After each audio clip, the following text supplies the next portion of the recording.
प्रीके board की जो bio का सिलेबस है, चैप्टर नंबर 1 का थर्ड लास्ट टॉपिक क्लास 8 के लिए, जिसमें हम लोग सेलुलर ऑर्गेनाइजेशन के एक टॉपिक को पढ़ेंगे जिसका नाम है यूनिसेलुलर ऑर्गेनाइजेशन।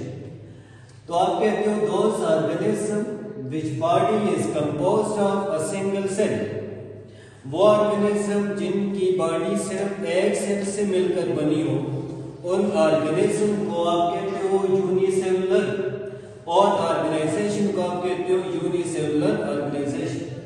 अब इनकी कैपेबिलिटीज क्या है?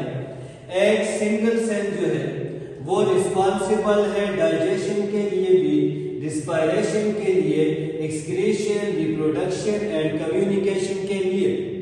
आप कह सकते हो एक ऑर्गेनिज्म जो कंप्लीट मोड ऑफ लाइफ को लेकर आते हैं और गुजार होते हैं, और लाइफ के सारे प्रोसेसेस को वो ही कैरी करता है।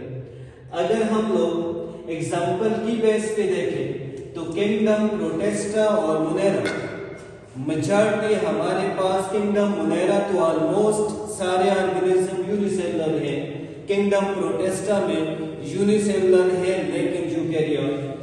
अब आपकी जो बुक की एग्जांपल है वो है क्लेमेडोमोनास एंड बैक्टीरिया, लेकिन जो बुक की एग्जांपल है वो बेसिकली है क्लेमेडोमोनास जो है किंगडम प्रोटेस्टा से। अब किंगडम प्रोटेस्टा में स्ट्रक्चर आपके पास है क्लेमेडोमोनास की, जो आपके सामने विजिबल है। आउटर इसकी स्ट्रक्चर पेरिकल प्रोटीन से बनी है। इनर साइड पे यू शेप का क्लोरोप्लास्ट है जिसमें पिगमेंट है जो फोटोसिंथेसिस के लिए रिस्पांसिबल है।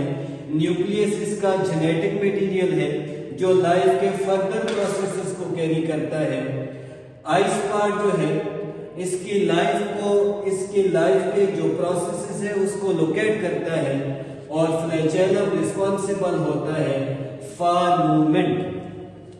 अब यहां पर अगर हम देखें तो ये जो पिगमेंट है ये कार्बन डाइऑक्साइड को वाटर के साथ फिक्स करते हैं with a presence of sunlight and chlorophyll to form a simple carbohydrates that is glucose. अब यहां तक क्लास 8 के लिए था।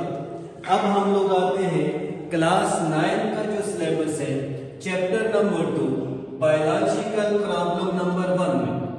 हमने इससे पहले biological solving a biological problem में चैप्टर नंबर 2 में जो स्टार्ट के टॉपिक थे हमने पढ़े।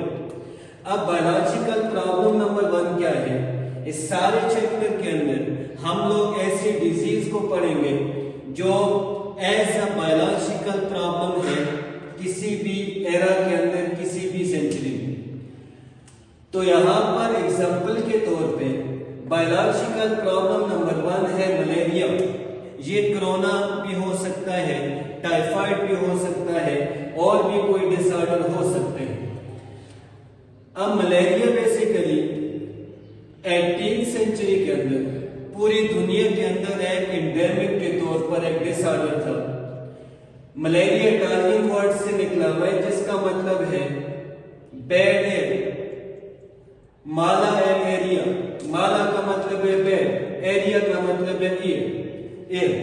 अब हम लोग आते हैं बायोलॉजिकल प्रॉब्लम का जो स्टेप वाइज प्रोसेस है, उस स्टेप को हम लोग लेकर आते हैं। तो सबसे पहले हम लोग इस बायोलॉजिकल प्रॉब्लम नंबर 1 में to collect a possible information about a malarial disorder, हम क्या करेंगे? सबसे पहले मलेरिया का जो डिसऑर्डर है उसके लिए क्या करेंगे?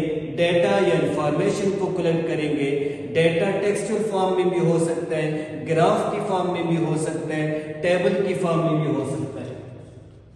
अब जैसे पॉसिबल डेटा आएगा तो हम लोग डायरेक्ट मूव करेंगे ऑब्जर्वेशन। ऑब्जर्वेशन इस सिलेबस के लिहाज से बायोलॉजिकल प्रॉब्लम 1 में 2 तरह का होगा। एक को आप कहते हो जर्नल ऑब्जर्वेशन। ये ऑब्जर्वेशन क्या है कि वो लोग जो ज्यादा डस्ट एरिया में है, पोल्यूशन एरिया में है, बैड एयर में है, वो इसका काज बनते हैं, या जो ऐसा पोल्यूटेड पानी या कंटेमिनेटेड वाटर को यूज करते हैं वो भी मलेरिया का शिकार होते हैं, या जो शेडी प्लेसेस पे ज्यादा टाइम गुजारते हैं डैम प्लेसेस में, और लास्ट में जो आउटडोर स्लीपर्स होते हैं उनके अंदर मलेरिया का चांस होता है। अब जनरल ऑब्जर्वेशन के बाद लेवरान का ऑब्जर्वेशन आया 18वीं सेंचुरी के अंदर।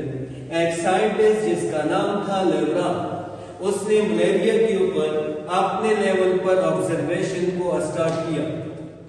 अब उसने कहा कि उसने सबसे पहले इस डिजीज के ऊपर दो तरह के लोगों का ब्लड टेस्ट किया, एक हेल्दी का और एक इफेक्टेड पर्सन का। उसने जो अफेक्टेड पर्सन है उनके ब्लड के अंदर टिनी पार्टिकल्स को स्टडी किया, तो उसने उन पार्टिकल्स को नाम दिया प्लाज्मोडियम का। अब यहाँ पर इस ब्लड टेस्ट में दो चीजें वेरीफाई हुई।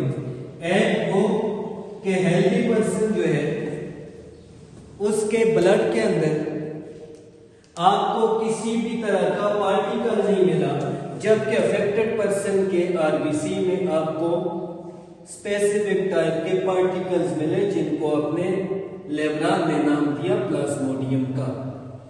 अब प्लाज्मोडियम क्या है? Plasmodium is a specific parasite which are found inside the stomach of mosquito। तो फीमेल मॉस्किटो के स्टमक की बाल के साथ एक पैरासाइट होता है जो लिटरली काज करता है किसको? मलेरिया को। इंशाल्लाह हम लोग नेक्स्ट लेक्चर में इससे आगे के जो टॉपिक है उन पे बात करेंगे। Thank you.